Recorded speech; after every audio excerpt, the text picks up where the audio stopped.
retrouve pour la suite du montage de notre top Mali. Du coup, on a monté donc les manches, on a fermé les côtés et donc ici, il va s'agir de venir froncer le bas des manches à l'aide d'un petit élastique. Alors, les dimensions vous sont données pour chaque taille. Donc, vous coupez les élastiques aux dimensions qui vous sont données selon votre taille dans le livret. Ensuite, on va revenir mettre le petit top sur l'endroit. Et il va s'agir du coup de venir poser à l'intérieur un élastique en l'étirant au point zigzag, ce qui va venir froncer. Alors, la première chose, ça va être de venir marquer le milieu de votre manche. Donc ici, on a la couture. De l'autre côté, hop, je fais un petit cran comme ça, je sais que c'est mon milieu. Ensuite, pareil sur l'élastique, je vais marquer le milieu. Alors là, je ne vais pas cranter. Par contre, je vais pouvoir mettre une petite épingle. Vous pouvez faire un petit trait de stylo sinon. Et l'idée, ça va être de venir à la machine à coudre, venir étirer.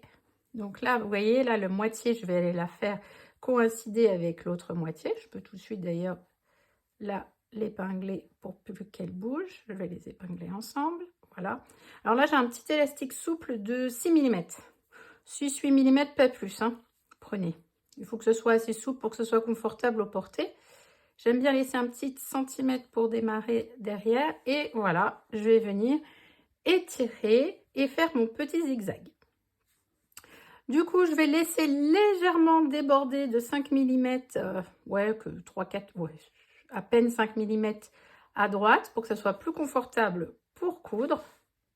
Oui, 5 mm, c'est bien. Et voyez, quand je vais étirer mon élastique, du coup, va être cousu au point zigzag. Je vous montre tout de suite ça sous la machine. Alors, j'ai épinglé le début, le temps juste de m'installer. Bien sûr, je vais retirer l'épingle. Je vais baisser l'aiguille. Tac, je retire l'épingle. J'ai installé un point zigzag. Vous faites des petits essais, il ne faut pas qu'il soit plus large que votre élastique. Et là, je vais aller, du coup, remettre la moitié avec la moitié du t-shirt. Voilà, ça va à cet endroit-ci. En fait, le pied de biche de votre machine, des fois, il vous sert de troisième main. Vous voyez, moi, je bloque. Et comme ça, de l'autre côté, hop, je vais aller fixer hop, mon repère. Bon, c'est très fin. C'est pas hyper facile. Hop, mais après, c'est pas grave. On va pouvoir s'adapter. Voilà, là, je l'ai préfixé d'une épingle. Je sais que la moitié de mon élastique, elle doit aller à la moitié du bas de ma manche. Donc, je vais étirer comme ceci. Je laisse un tout petit peu 5 mm de ce côté. Ça me paraît pas mal. Alors, au départ, je ne vais pas tirer pour pouvoir faire les premiers points, parce que sinon, mon élastique, il va se sauver. Donc là, je vais, voilà, fixer, c'est bon. Là, je vais pouvoir tirer. Et derrière, pareil, je vais récupérer. Donc là, on est sur l'intérieur hein, de la manche. Sur l'envers. Voilà. Hop. Et j'y vais tranquillement. J'ai étiré mon élastique. Et je tire derrière également.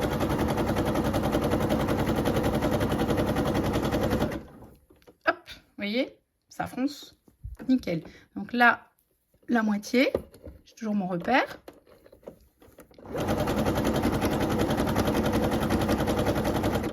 Là, je vais m'arrêter pour enlever l'épingle. Et ici, pareil, je vais continuer d'étirer. Et alors, l'extrémité, il y a 2 cm, on va chevaucher un petit peu. Et la longueur de votre élastique, elle est prévue pour garder 2 cm en main. C'est-à-dire qu'on ne soit pas en bout de course quand on va étirer.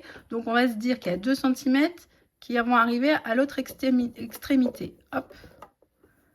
Voilà. Vous tirez. On laisse légèrement déborder.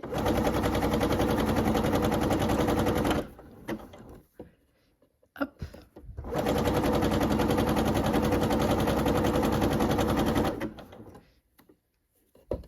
Voilà, on est presque arrivé.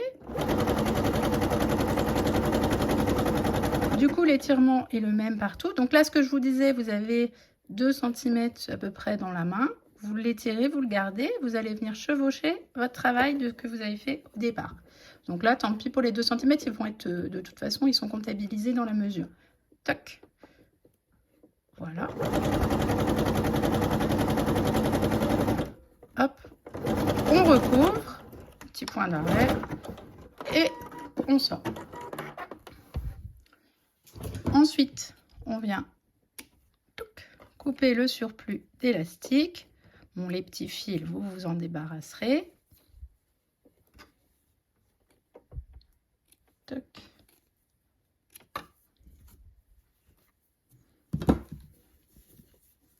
Et voilà, le bas de manche de la première partie est froncé. Voilà, on voit vraiment que c'est froncé tout à fait régulièrement. Le bord reste accru, le jersey ne s'effiloche pas. C'est pas la peine de venir faire un surjet, c'est pas utile. Sauf si vraiment votre tissu s'effilochait, que vous avez une maille un peu capricieuse, mais sur le jersey, c'est pas nécessaire, vous voyez. Et ensuite, on va venir rabattre donc sur 1 cm. Je vais me remettre en point droit. En fait, la marge de couture, elle est de 1 cm. Voilà. Le long, en fait, de votre élastique. Tac. Je plante mon aiguille. Ça me sert de 3e main. Et je vais venir étirer. Et bien, placer mon ourlet. Et je pique. Je peux faire un petit point d'arrêt. Donc, pareil, je dois garder l'étirement. Toc. Et là, on est en point droit. Hein. Oups, je suis en arrière.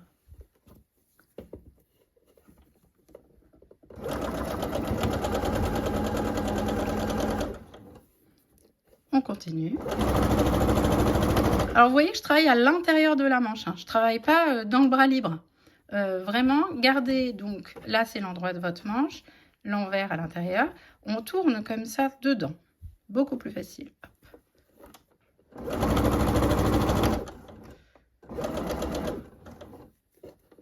Toc.